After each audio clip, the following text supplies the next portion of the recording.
We begin this morning with a Fox News alert. Israelis and Palestinians celebrating this morning as President Trump secures an historic peace deal to end the war in Gaza. Both Israel and Hamas agreeing to the first phase of the deal, which calls for a ceasefire and the release of all hostages. Families praising the president after learning their loved ones will finally be returning home.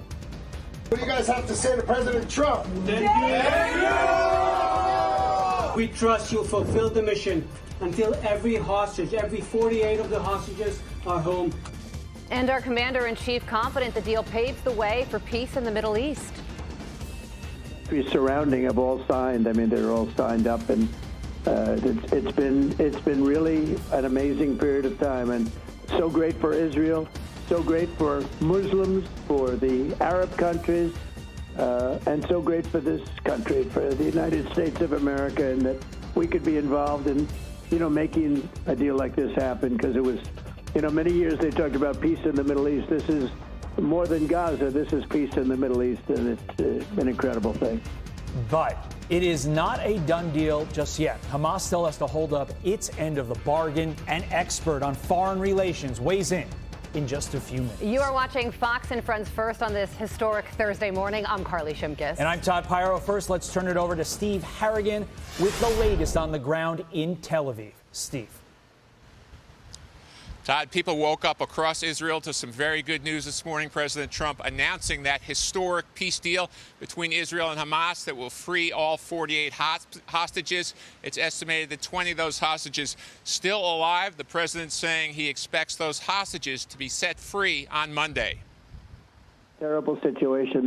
They're deep. They're deep in the earth, and they're being gotten, and a lot of things are happening right now. As we speak, so much is happening to get the hostages freed, and we think they'll all be coming back on Monday. So it looks like that's the thing, and that'll include the bodies of the dead. The Israeli cabinet set to meet today to sign off on the deal. Right now, there's still been military activity in Gaza this morning, some signs of smoke rising, but we expect at least a temporary ceasefire to be announced shortly, and we also expect Israeli military forces beginning to redeploy to a defensive posture along a line as yet to be determined. After all the hostages are released, then Israel will begin to release 250 prisoners. In Tel Aviv here, there's been really some scenes of joy, especially among family members who hope to be soon reunited with people they've been waiting for the past 2 years. They're coming back. Matan is coming back. I can't breathe. I can't breathe. I can't explain what I'm feeling. It's crazy. What do I say to him? What do I do? Hug and kiss him. Just tell him that I love him. That's it. And to see his eyes sink into mine.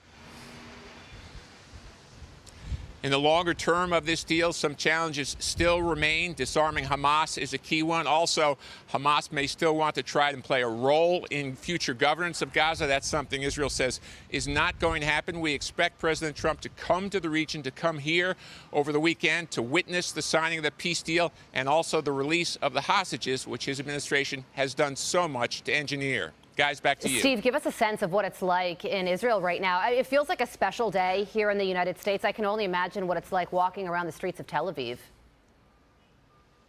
It is overwhelming, a real sense of joy. And to see a mother about to reunite with her son, I think that's something universal that everyone can feel today. Yeah.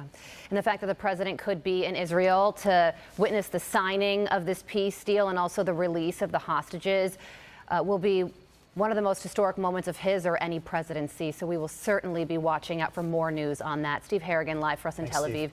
Steve, thank you. Let's bring in national security and military analyst and international relations expert, Dr. Rebecca Grant. Doctor, good morning to you. Thank you for joining us. 30,000-foot view. What does this breakthrough in peace mean for the region? Well, first, my heart is full. But second, Hamas said yes to Trump, to the international coalition that he put together.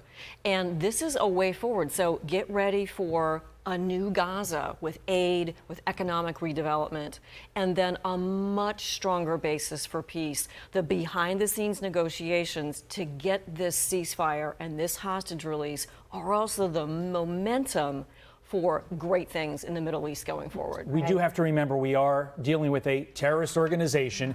They are not necessarily known for keeping their word and, operating in an upstanding fashion. So how confident are you that this deal holds and that Hamas does not backtrack, play any games, things like that? Well, I'm confident because the military pressure is still there. But let's remember the last time there was a big hostage release in late 2023, there were delays, there was a little back and forth. So we're going to be on the edge of our seats until we see those hostages come through. But I'm very confident about this. And hey, remember, we've had our U.S. military in that region, aircraft carriers, all of that.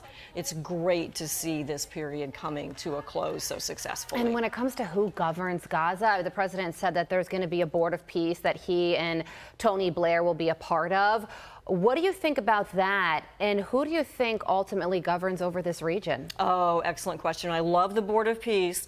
The one thing we know is it's not going to be Hamas. Yeah. Of course, Israel will be gradually pulling out as well. So we're looking for new leaders, new technocrats in that Palestinian temporary group that can step forward. But it's really going to be for the people of Gaza to have this chance to redevelop, to have a new era in Gaza, and then to begin to bring that together into their political form of government going forward, too. Last night on Hannity, Trump argued that the June airstrikes that we conducted on Iran against the nuclear facilities there, combined with the tariffs, helped lead us to this moment. Do you agree with that? And if so, how did those two lead us to this moment? Yes, because Operation Midnight Hammer and the B-2s, that kind of finished off Iran's support for that region. And remember, Iran stirred all this up, and with help from China and in some cases from Russia too. And I think the tariffs really showed that Trump was out to set new deals. And then again, there's a big economic component to the new Gaza going forward, and the tariffs helped show that Trump was really serious about that. Yeah, and I mean, this is news that these hostage families have been praying and so desperate for 2 years, almost to the day. And many of those hostage families gathered in Tel Aviv yesterday, some of whom we've interviewed here on this show. And they had this message for the president. Listen. President Trump has done it. He announced just now that our loved ones, the hostages, are coming home. We will not stop fighting until we see the last of the 48 return to their family. Thank you, President Trump, for your courage. Thank you, the Trump administration, for doing everything you can to bring them home. Let's do it. The president meeting with those very people, the hostage families, was a huge motivating factor for him. He talked a lot about how he would speak to mothers who say they want the bodies of their children just as much as if they were alive. That left a huge mark on him. Oh, yes, it did. And he put the full weight of his administration into this. Steve Witkoff has been at this the whole time, Jared Kushner remaining there. And he pulled together that international coalition. They help from Egypt, from Qatar, Indonesia, so many other countries participating. This was a heartfelt issue for President Trump. And he believes in peace in the Middle East, and he's going to get it. To that point, peace in the Middle East obviously has to involve Israel. And Donald Trump last night also telling Hannity that he told Netanyahu that Israel cannot fight the world anymore. And Netanyahu agreed. So what does that mean for Israel going forward? Well, Israel has restored its security by decimating Hamas and Hezbollah, etc.